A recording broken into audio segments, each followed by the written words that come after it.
Good evening, you're watching a special edition of The Big Story. I'm Haryanto Diman coming to you live from the Straits Times newsroom. News just in, starting next week, all schools, junior colleges and centralised institutes are to implement 1 day a week of home-based learning or HBL. We are putting in place 1 day of home-based learning every week. So that will be primary school will be on Wednesday, secondary school Thursday, JC Friday. So that's all. I think we decided on such a formula because first it's very simple. Everyone can understand 3 days, primary, secondary, JC.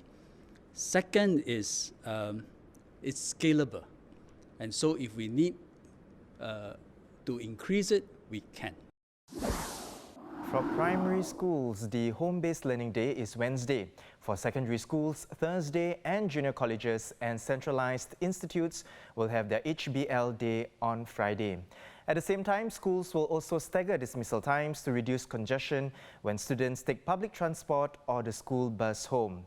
Mr. Ong added this move will better prepare students and parents for more days of home-based learning if and when required. On why the Education Ministry has opted for 1 day a week of home-based learning instead of a full school closure, Mr. Ong stressed that school closure would be disruptive. We treat the closure of school with such seriousness and we not do it lightly. And there are reasons why we do so, because it majorly disrupts people's lives. Majorly. Many of us are parents too.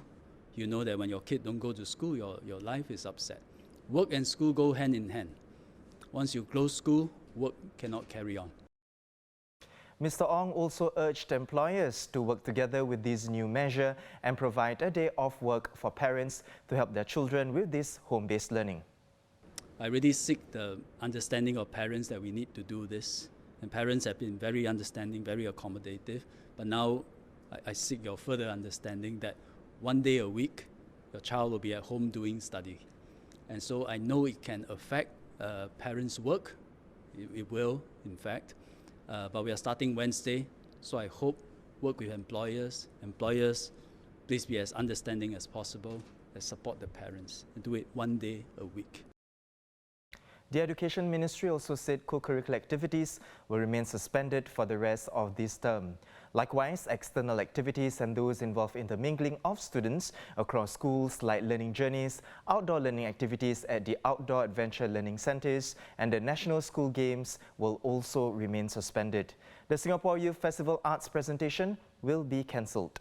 Now, for more on the latest announcements by the Education Ministry and updates to the COVID-19 situation in Singapore, head on to straitstimes.com. Once again, I'm Haryanto Diman. Have a good evening.